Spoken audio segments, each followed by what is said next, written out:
এখানে মন্দিরও হবে, মসজিদও হবে। যাদের যাদের আপত্তি হচ্ছে তাদের এক্সট্রিম জ্বালা হচ্ছে, তাদের পায়ের তলা থেকে মাটিটা সরে গেছে। মুর্শিদাবাদ কিন্তু ভুল করবে না। মুসলিম সম্প্রদায়ের মানুষ আর ভুল করবে না। মুসলিম সম্প্রদায়ের মানুষ বুঝে গেছে যে এই মমতা আমাদের বুবু, আমাদের আর কোনো কাজে লাগবে না। আমাদের যেভাবে তোষণ নীতি চালিয়ে গেছেন এতে মানুষ বুঝে গেছে। ন্যাড়া মুখ্যমন্ত্রীর এগেনস্টে বলছি, ওনার বোধহয় মাথাটা ঠিক নেই। এটা বাংলা, এটা ইউপি না বিহার নয়। এখানে কিন্তু ওই রকম ভাবে জোর জবরদস্তি কোন রকম চাপানো কিন্তু এখানে চলবে না এসব। আর আমাদের নিজস্ব কেনা জায়গাতে দানের টাকাতে আমাদের মসজিদ হচ্ছে। আমরা কিন্তু সরকারি জায়গায় হেলথ ডিপার্টমেন্টের জায়গায় কিন্তু দুর্গায়নও করিনি, এর শিলান্যাসও করিনি, মহাদেবের শিলান্যাস। এগুলো কিন্তু সব কিন্তু রাজ্যের স্বাস্থ্য দপ্তরের জায়গা দখল করে মমতা ব্যানার্জি এটা করছেন। এটা কিন্তু ঠিক না। বলছি অনেকেই বলেছিলেন যে হুমায়ুন কবির মসজিদের নামে টাকা তুলে সব খেয়ে দেবে, কাজ করবে না। বিশেষ করে তৃণমূলপন্থীরা অনেকেই বলেছিলেন। আজকে বাবরি মসজিদের কাজ শুরু হলো, কি বলবেন? আমরা প্রথম থেকেই জানি বাবরি মসজিদ শুরু হবে আজকে, তার শিলান্যাসও হয়ে গেল। তারপরে আপনার আজকে ভিত প্রতিস্থাপন হয়ে গেল। দ্বিতীয় কথা হচ্ছে, আর তৃতীয় কথা, 2 বছরের মধ্যেই নামবে। একটা মাল্টিন্যাশনাল কোম্পানিকে দেওয়া হয়েছে, তারা তাদের মতন কাজ করবে।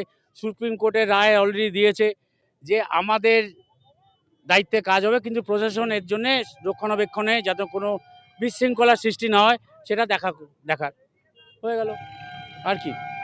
যারা বলছিল যে হুমায়ুন কবির টাকা খেয়ে নিচ্ছে, তাদের উদ্দেশ্যে কি বলবেন? তারা অ্যাকচুয়ালি নিজেরা তো নানা রকম কয়লা, বালি, সিমেন্ট, এসআইআর এর কারচুপি, দালালি সমস্ত রকম করছে। দেখলো এতে তো আটকানো যাচ্ছে না, রোখা যাবেও না। দেখুন, মন্দিরও হবে এখানে। বাংলা হচ্ছে সম্প্রীতির একটা রাজ্য। এখানে মন্দিরও হবে, মসজিদও হবে, চার্চও হবে, গির্জাও হবে, সবই হবে, গুরুদুয়ারও হবে। তাতে কার কোথায় আপত্তি? যাদের যাদের আপত্তি হচ্ছে তাদের এক্সট্রিম জ্বালা হচ্ছে, তাদের পায়ের তলা থেকে মাটিটা সরে গেছে। মুর্শিদাবাদ কিন্তু ভুল করবে না। মুসলিম সম্প্রদায়ের মানুষ আর ভুল করবে না।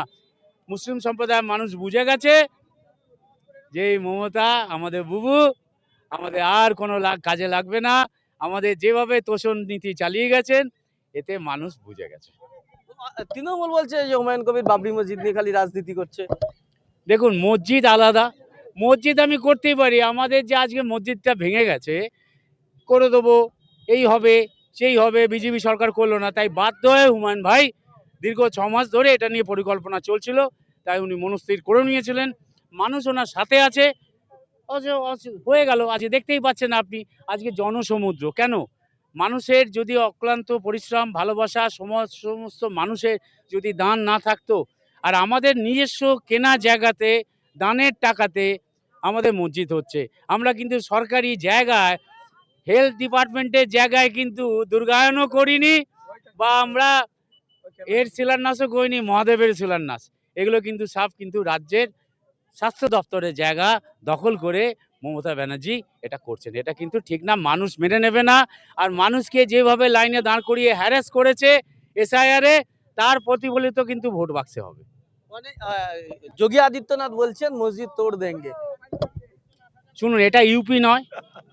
আর আমি ওই ন্যাড়া মুখ্যমন্ত্রীর এগেনস্টে বলছি, ওনার বোধহয় মাথাটা ঠিক নেই।